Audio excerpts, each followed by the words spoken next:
ये दो तस्वीरें बताने के लिए काफी हैं कि कुदरत का प्रकोप कैसे चंद सेकंड में पूरी तस्वीर बदल सकता है। उत्तराखंड के चमोली जिले में नंदा देवी ग्लेशियर फटा तो उत्तराखंड का खूबसूरत तपोवन तबाह हो गया। जहां कभी कुदरत की खूबसूरती गुलजार हुआ करती थी, आज वहां मलबे और मिट्टी की शक्ल में तबाही के निशान बिखरे पड़े हैं। मैं बीचों बीच उस नदी में आपको वो तस्वीर दिखा रहा हूँ जो पानी का जो सैलाब था, जो लोग थे बहे थे। कई बताए जा रहे हैं कि किसी को ये नहीं मालूम कि वो लोग कहाँ हैं, टनल में लोग फंसे रहे। और ये तस्वीरें देखिए आप, मैं सबसे पहले आपको ये तस्वीरें दिखाऊं। पानी का बहाव अभी देखें, हालांकि ये कम हुआ है, नीचे चला गया है। ये पानी पूरी तरीके से ऊपर था। और ये तस्वीरें देखें आप, ये तस्वीरें देखें, पानी की गति देखिए। ये बड़ी बड़ी ये पेड़ के टुकड़े बताया जा रहा है, जो सामने आया वो उसकी चपेट में आके निकल गए। उत्तराखंड के तपोवन की अपनी पहचान और खासियत है। देश के प्रमुख ट्रैकिंग स्पॉट में से एक है चमोली का तपोवन।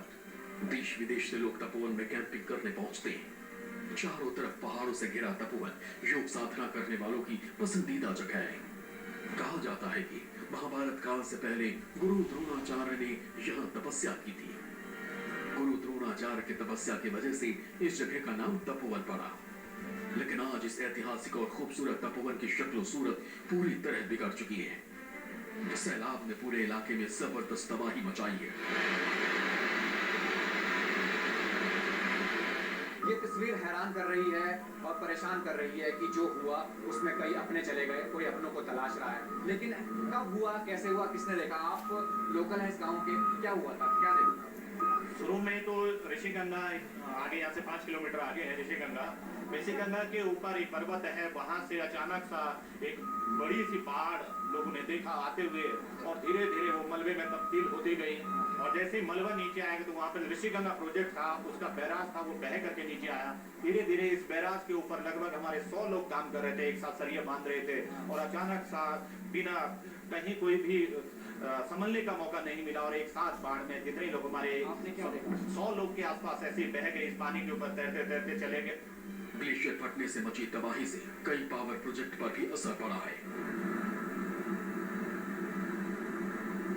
तपोवन में मौजूद सुरंग भी मलबे और गाद की शिकार हुई।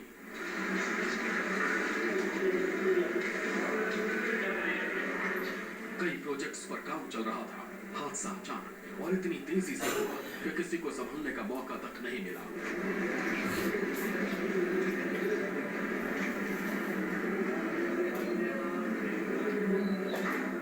हादसे में कई लोगों की जान चली गई और तपोवन टनल में लोगों को जिंदा निकालने की उम्मीदों के साथ बचाव कार्य लगातार चल रहा।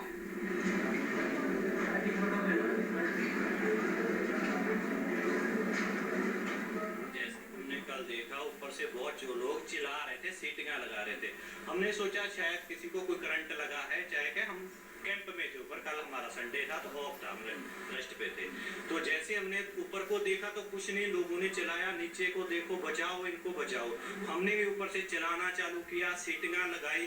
लोग जितने भी थे अंदर से काम कर रहे थे, उन्होंने कोशिश की भागने की, लेकिन वो 1 से 1.5 मिनट लगा इसको पानी को आने में। और 1-1.5 मिनट में वो हिल तक नहीं पाए बंदा। थोड़ी कोशिश की उन्होंने जाने की, लेकिन उनका क्या हुआ कि वो बहुत मुश्किल से, और हमारी आंखों के देखते देखते ये पूरा मंजर 1.5-2 मिनट में तबाह हो गया। तपोवन का इलाका राजधानी देहरादून से करीब 280 किलोमीटर दूर है। तपोवन के पास मलारी घाटी की शुरुआत में बने 2 पुल भी नष्ट हो चुके हैं। लेकिन अच्छी बात यह है कि जोशीमठ और तपोवन के बीच मुख्य सड़क मार्ग पर इसका कोई असर नहीं पड़ा है। घाटी में चल रहे तमाम निर्माण कार्यों के साथ साथ कई गांव और उसमें रहने वाले लोग बुरी तरह प्रभावित हुए हैं।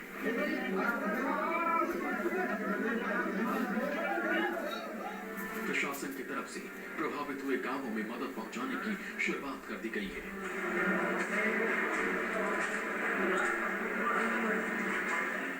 और हालातों को जल्द सामान्य करने की कोशिश जारी है। चमोली के तपोवन से राहुल प्रकाश के साथ ब्यूरो रिपोर्ट, न्यूज़ 24। आपदा के बाद सबसे ज्यादा फोकस अब तपोवन की टनल पर है। इस वक्त मैं भी उसी तरह के टनल में हूं और इसी टनल के अंदर यहां पर रेस्क्यू ऑपरेशन काफी तेजी से चल रहा है, क्योंकि इस टनल में अब भी कई लोग फंसे होने की आशंका है। आईटीबीपी समेत तमाम एजेंसियां यहां जिंदगी को बचाने के लिए युद्ध स्तर पर ऑपरेशन चला रही हैं। तो ग्राफिक्स के जरिए हम आपको समझाने की कोशिश कर रहे हैं कि सुरंग में क्या क्या होता है। अब भी सुरंग में कई लोग फंसे हुए हैं जिनको निकालने का काम लगातार जारी है। सुरंग में युद्ध स्तर पर रेस्क्यू ऑपरेशन चल रहा है। आईटीबीपी के जवान रेस्क्यू ऑपरेशन में जुटे हुए हैं। आईटीबीपी के करीब 300 जवानों ने मोर्चा संभाला हुआ है। रेस्क्यू में जुटे जवान 100 मीटर से ज्यादा सुरंग के अंदर तक पहुंच चुके हैं। सुरंग के भीतर रेस्क्यू का काम काफी मुश्किल है। ऐसे में बड़ी बड़ी मशीनों की मदद वहां पर ली जा रही है। मलबे के साथ बहकर आए गाद और पत्थर मिशन में बड़ी चुनौती बन रहे हैं लगातार वहां पर, क्योंकि सुरंग में काफी गाद वहां पर जमा हो गई है। जवानों के ज्यादा अंदर जाने में भी जोखिम बना हुआ है। इसलिए अभी सुरंग में रेस्क्यू ऑपरेशन काफी लंबा चल सकता है, क्योंकि अभी भी वहां पर 30 से 35 लोग फंसे हुए हैं। वहीं ग्लेशियर टूटने के बाद सबसे पहले तबाही की धार रैनी गांव पहुंची थी। चमोली का ये गांव सबसे पहले ग्लेशियर वाले गदर का गवाह बना था। देखिए सीधे रैनी गांव से न्यूज़ 24 संवाददाता प्रशांत देव की एक्सक्लूसिव रिपोर्ट। इस वक्त मैं हजारों फीट ऊंचाई पे रैनी गांव पहुंच चुका हूं, जहां के पीछे ग्लेशियर टूटा था और नदी में गिरा था। जो मेरे पीछे सफेद बर्फ की चादर लिपटे पहाड़ देख रहे हैं, उसके पीछे से जो पहाड़ था वो ग्लेशियर टूटा और टूट के ये जो नदी नीचे बह रही है ऋषिगंगा, इसमें वो ग्लेशियर फटा और सैलाब बहता हुआ आगे गया और आगे कुछ किलोमीटर जाकर जो एनटीपीसी का प्रोजेक्ट था उसको धराशायी करते हुए पूरा बहा के ले गया, जिसमें कि सैकड़ों लोग लापता हो गए, बह गए। तो हम रैनी गांव में इस वक्त खड़े हैं और ये वो जगह है जहां से सैलाब टूट के निकला और आगे बढ़ता गया और बढ़ता गया। तमाम रेस्क्यू ऑपरेशन जो है लगातार जब से घटना हुई तब से चल रहे हैं। सेना पहुंच चुकी है, पैरामिलिट्री फोर्स पहुंच चुके हैं, आसमान में लगातार जहाज उड़ रहे हैं सप्लाई के लिए। और जो हेलीकॉप्टर सर्विस है वो इस बात पे ज्यादा है कि ये जो पुल टूटा है यहाँ से और पीछे जो आप गांव देख रहे हैं उस गांव से संपर्क टूट गया है।